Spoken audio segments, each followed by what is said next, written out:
So spending a lot of 2015 getting, weird little upper respiratory infections and whatnot, in 2016, I got the joy of getting a cat. No, I didn't, but cats,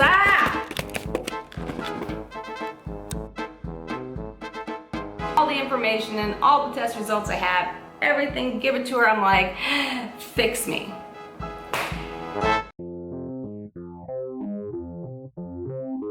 She gives me a referral to the endocrinologist because of the firm thyroid.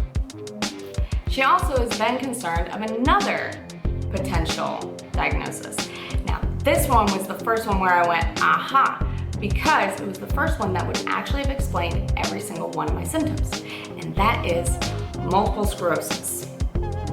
So, I get sent for an MRI and also set up the appointment for the endocrinologist.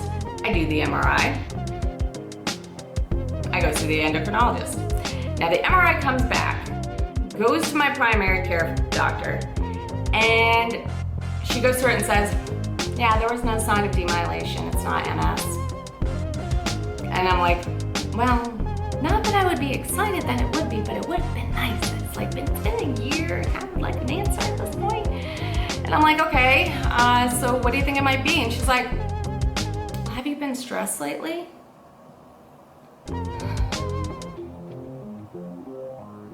No, I don't work. I just got married. My husband expects nothing of me but to play World of Warcraft during the day and figure out what's wrong. I am not stressed. This is getting a little stressful, but I'm not that stressed. Even with everything going on, I am keeping a positive mindset. I'm not that stressed. And she's like, well, what about depression? And I'm like, I've been depressed before. This ain't it. My symptoms are, yes, very depressing, but I, as a person, are not depressed. There's a difference. Well, decided to write that doctor as another one that I will not be returning to. So let's go on to the endocrinologist. This one is the second out of the list of ones that I actually appreciated. She sees me and sees that something is physically wrong. At this point, I have now gained another, I'm weighing about 180 pounds, again carrying the majority of it in my abdominal area. I look pregnant. Any pictures from that time, if I do have children, I am just going to put in that album. Because it was that bad. It was a very bad level of big.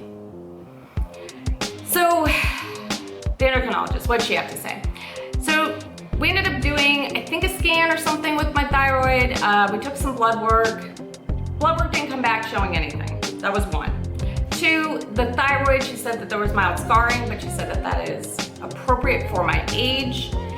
And then the bigger concern, the one that she really thought about, she was like, you are, what was it, like the gold standard of what they're looking for as far as symptoms would be Cushing's disease. Again, another diagnosis that absolutely no, I wouldn't want, but at the same time, I just want to know what's wrong.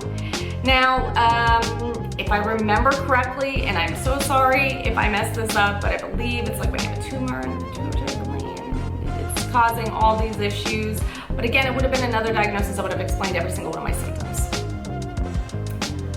So I have to do a cortisol test. This requires me to urinate into a bucket for over the course of 24 hours. I get to pee, refrigerated, super fun stuff, and then drop off the bucket the next day at the doctor's.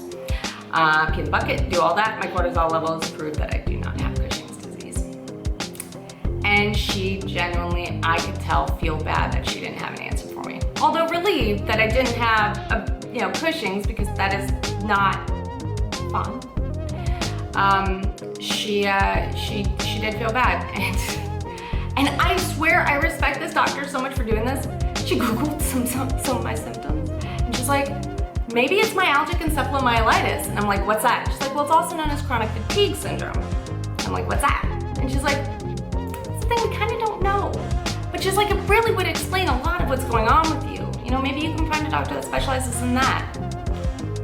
So I go home and I decide, all right, let me look this up. And the first video that I ended up finding on it was Jennifer Bria's TED Talks, which if you haven't watched, I'll link it down below. It's heartbreaking and moving at the same time, but I can't express how defeated I felt seeing this beautiful woman giving this powerful speech in a wheelchair. and knowing that she doesn't have the answers as to what is wrong with her, and knowing that potentially this is what I'm facing and that I may never know. So in that defeat, I took a break. I took a break from going to the doctor. I was tired of it. Like, I just couldn't do it anymore. To have so many doctors say, potentially it's this. And every time I would bring up, God, if I brought up the results from the urologist, the rheumatologist, well, that's not my specialty. And I'm like, well, who covers broad things that affect the entire body? Because that's where we're going at this point. And I took a break, and I also booked a flight to Europe with a friend, because at this point I didn't know if in a year I was going to be walking. I didn't know how much more weight I was going to gain. Bless my husband for marrying me. It's really bad. And I just didn't know. I didn't know how my life was going to go. So I was like, I need to get this out of the way.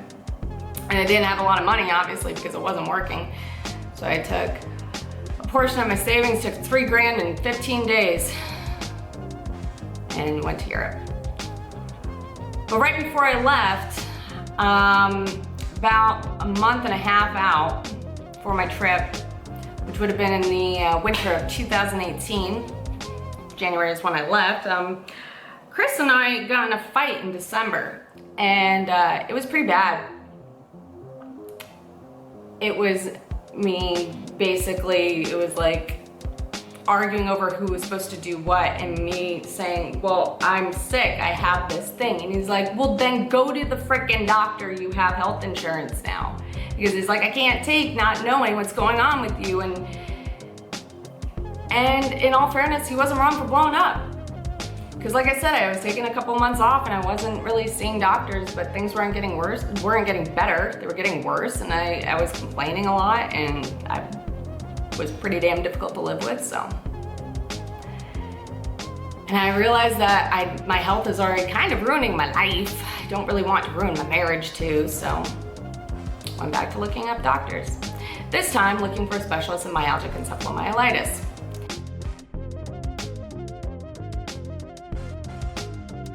Now in the city, there were a few, and every single one of them I called didn't take health insurance and were very expensive. However, one was kind enough to say, I know of an internist that takes special cases like this. Let me give you her information. She does take insurance. So I make an appointment, and now this is about a week or two before I'm leaving. I make the appointment, I show up to her, and I remember like my eyes are watering, not because I'm crying emotionally, just like I'm so tired, my eyes hurt. And I'm like fat. And I'm showing her all the stretch marks because in all honesty, they were just a way of proving how rapidly this was happening to my body, and just showing her the bruises, and again, showing up with test results from a urologist, hematologist, cardiologist, did I say rheumatologist? Immunologist, endocrinologist, gynecologist, 2 primary care physicians, and multiple urgent care visits. Brought all of that paperwork to her. And she's like, okay. And she spent over an hour with me. And she's like, I'm going to be running a lot of blood work on you. Because before I tell you that before I start treating you as though you are a CFS patient, let's run some blood work because I want to make sure there's nothing else that could be going on. And I'm like, okay. I told her straight up that I've had so much blood work done and nothing's ever come of it. But she's like, let me run my own tests. And she also gave me a prescription for Vyvanse, which I know there's some controversy as to people really not being a fan of stimulants, but since I already deal with ADHD, you may be able to tell a little bit from the video.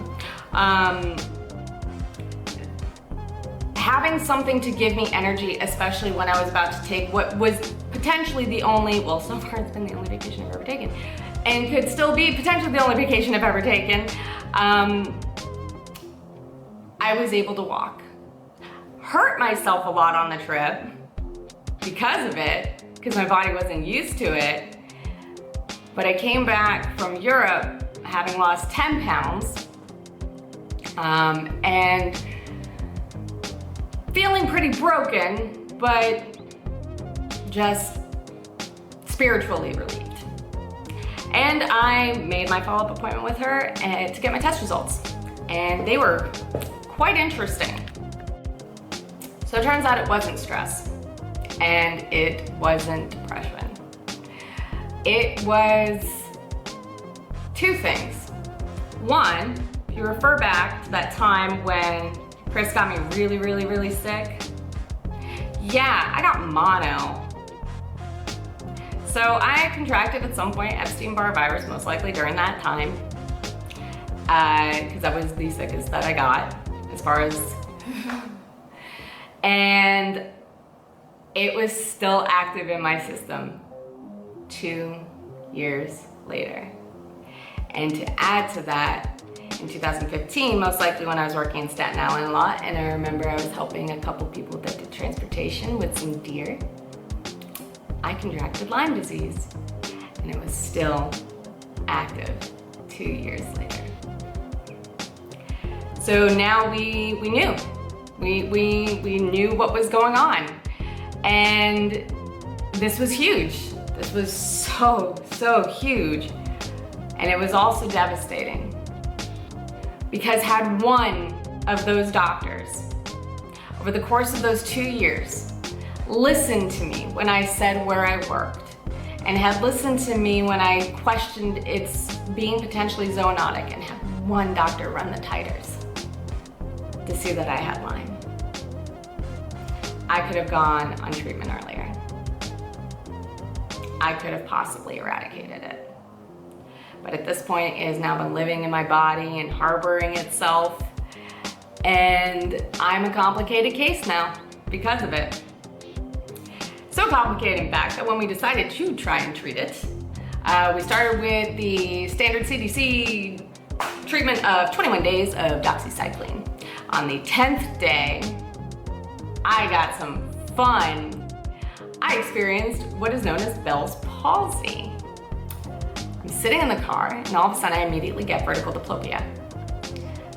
And I don't know if you've ever had that, but it basically means that everything was stacked on top of each other like this, right? That was terrifying. And immediately following that, half my face goes numb and starts to droop. That was terrifying too.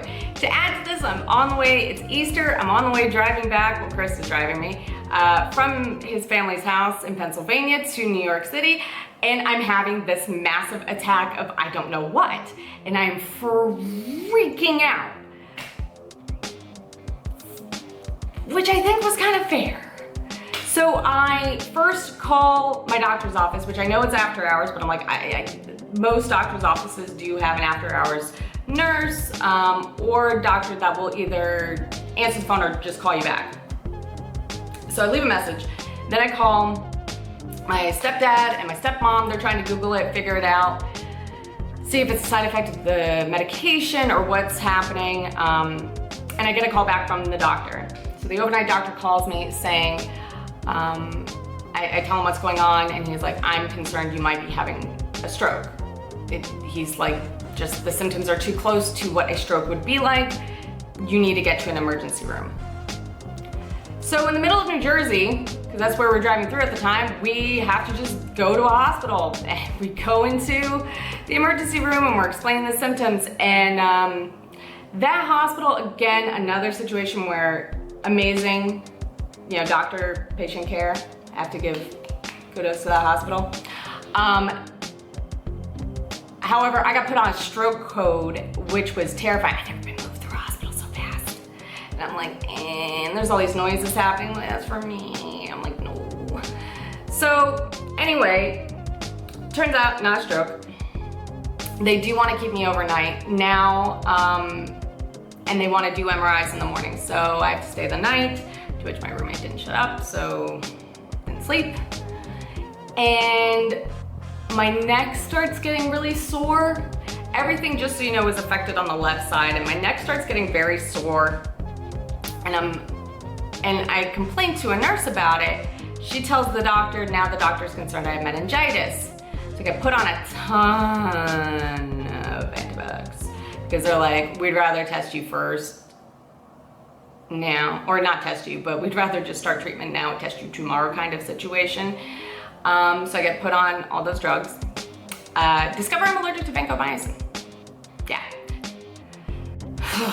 All right, so I'm gonna have to speed this up because my camera is overheating constantly at this point. All right, so where'd I leave off? I'm at the emergency room, right? Okay. They want to do a lumbar puncture on me after to test for meningitis, as well as to see if the Lyme is spread to my brain, things like that, so on and so forth, yada, yada, yada. Moving on, point was I was not gonna have a lumbar puncture in the middle of New Jersey, where my husband is now 2 hours away from me and no one even is near. So I get to release myself. I have to sign a bunch of paperwork. I get out, thank God. Also, I had to memorize, which was the only time I got to sleep the entire hospital trip. Moving on.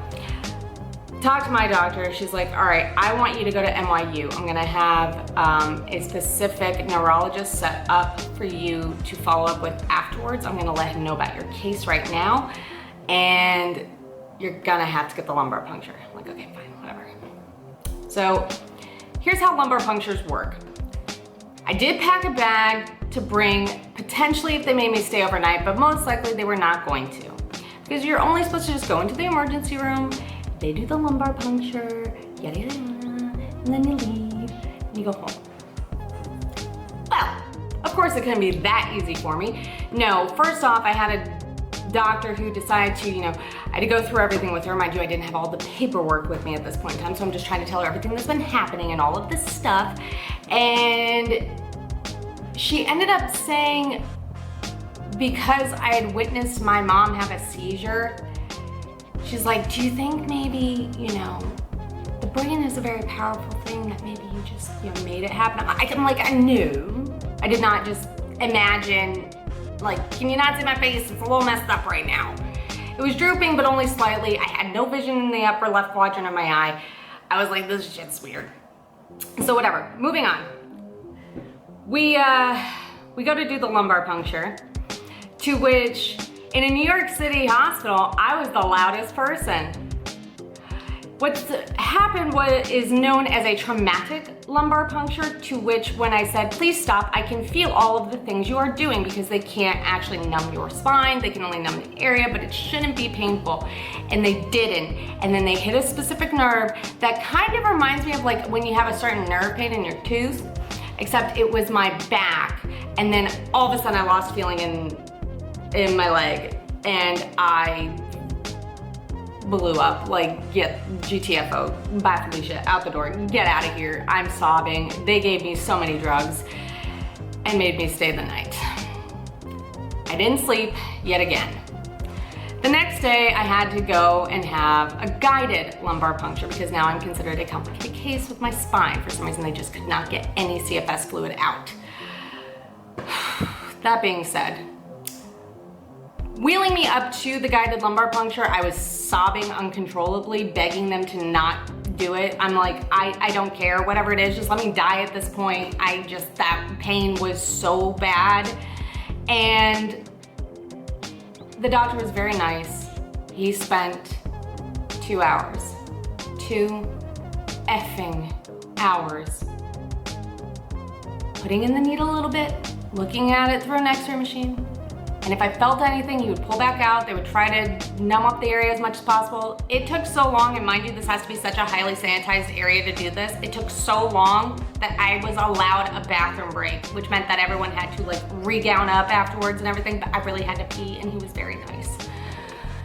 It was so painful. Now, to add to fun of that, the following 2 weeks I couldn't stand. I had a lumbar pressure headache, where essentially like blood or something like that ends up getting into the CFS fluid, which ends up making a certain amount of pressure. So anytime I stood up, this very weird, very intense headache would happen, and my ass had to lay back down. But if I was laying down, I was fine.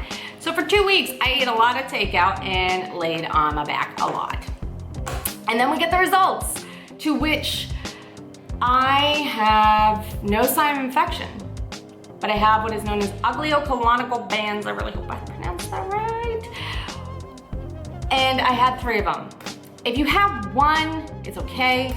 More than one, not good. And it's seen in 95% of cases with multiple sclerosis. So back to that possibility that maybe I do have Lyme, Epstein-Barr, and everything else. I can't even go through all of them at this point, otherwise my camera's gonna overheat. But MS is back on the table. Now I have to be sent, this is when I go and see the new neurologist, who I actually really like that dude. He was really cool. He was very curious about my case. He was suspecting maybe that I have trigeminal neuralgia because of the facial pain. Oh, because the numbness wasn't going away, by the way. Like this wasn't, Bell's palsy is a temporary thing. Mine was not temporary. Mine was not going away. Eventually the drooping subsided, but my peripheral vision was still lost, and I was having now really weird numbing and pain in my face. So he sends me for an MRI, and this sparked a whole new set of symptoms. It was an MRI without contrast, because I know a lot of people are like, that stuff's toxic, what are you talking about? Nope, there was no contrast in it. Went for an MRI, and it started at my neck, like at my spine, and then went down, and I was having what is known as peripheral neuropathy. The second I got out of the machine, it was like it was going in waves through my body, feeling like ants were crawling all over me. It was horrible. There was nothing I could do. And mind you, this is now beginning of summer 2018 that this is happening. So it's really hot and it's making it worse, and I can't do anything about it. So he gives me gabapentin to try and help. It wasn't helping though. So anyway, moving on. Next thing after that was, I went to a pain doctor. I can't remember what the technical name for that is, but I was able to get a medical marijuana license with my condition, and I have a whole other video about that, so I'll just link it. Moving on, now I'm being sent, they didn't see anything on the MRI. Oh, except for that I had a bulging disc, and the way that the cushion was going, whatever, I have apparently degenerative disc disease, so I just added that one to the list of things that I just oddly have. But moving to the next part was going for, back to my internist. Actually, sorry, missed a part. Prior to this MRI, I had to finish the doxycycline. We discovered, by the way, the doxy was causing the pressure in my spinal fluid, which was also causing the vision issues, which happens in like, I think 4% of people that actually take it, so it's very, very, very, very rare. So that's why I can't take it again, hence part of my issue of my current state. But yeah, fun. However, I will say a few weeks after I stopped taking the doxy, I got started on B12 treatments, and the combination of I was feeling better from the doxy and then getting B12 injections for the first time, which was the most magical thing in the world, gave me the best month out of these 3 years that we're up to. Moving on. Okay, so anyway, I now am gonna be sent to 2 different hospitals, to 2 different multiple sclerosis centers to try and figure out what's wrong. My neurologist and my internist, the 2 godsend doctors that I've gotten out of all of this, are both like, we need to find out what's wrong with you. We need to find out now. Let's just send you to both so that we already know you're gonna get a second opinion. First place I went to was Mount Sinai. They do a slice-by-slice MRI of my brain and spine, to which, funny, that neuropathy, I could feel what part they were scanning. No one can explain this. Apparently it's a very rare occurrence when people can do that and they don't know what causes it. So I don't know what to tell you on that one. Anyway, so after that, we find demyelation. However, according to this doctor, it's normal. It's normal for your age. And my neurologist was pissed because he's like, well, based on the hemisphere it's at and where your symptoms are located, mostly on the left side, he's like, and it wasn't there prior in the other like 6 MRIs you've had done. really? It's due to the ripe old age of 30? So we go on to the NYU MS doctor. Now he is also very nice, and he didn't dismiss me, I'll put it that way. Essentially, he said that the oculocolonical bands are what concerned him. He's like, I can't based off of the location in your MRI, and it's only the one spot, that this is correlating with your symptoms. But he said, we don't know a lot about MS, but he's like, I can't diagnose you with it. And he's like, how much of a guinea pig do you want to be? And I'm like, I'll be a guinea pig. I'm okay with this. This is fine. And he's like, well, do you want to have children? I'm like, oh, I don't want to think about it yet. So we decided that every 6 months I'd come back and get tested again. I was supposed to have that test done this year, a few months back, and I did set up the appointment. I just also had a panic attack. That I'll admit. The one time. That was a freaking panic attack. They couldn't get the needle into my arm for the IV, probably because my veins are just so damaged at this freaking point from all the dang blood they draw. And I found out it was gonna be an hour and a half in the machine, and I know how it affects my neuropathy, and I was like, I just can't do this anymore. And another reason was that we're trying to rule out MS, and prior to that, this year, my Lyme test came back again, still positive. And from what I understand, you really can't be diagnosed with both. Demyelation can happen with both neurological Lyme, and it can happen with MS, so what was the point, you know? This year, to kind of wrap up, this year the new symptoms are optic neuritis, which is excruciatingly painful. It's feeling like an ice pick is just being stabbed into my eye. I got sent last year as well to an ophthalmological neurologist for the vision loss, which I was told it was, and you're gonna have to bear with me here, either a, let's see, what is it called? Right now. I was told that I was having an aurora migraine, by the way, which was most likely just due to the fact that I was female, and that women get these things. And told that the blind spot was a scotoma or possible homonymous hemianopsia. I butchered that one. And that the vision loss will probably return unless it's the latter, to which, by the way, I'm still partially blind.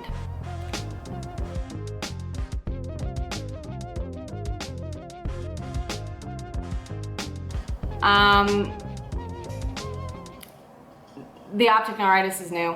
It hurts a lot. I need to follow up with that.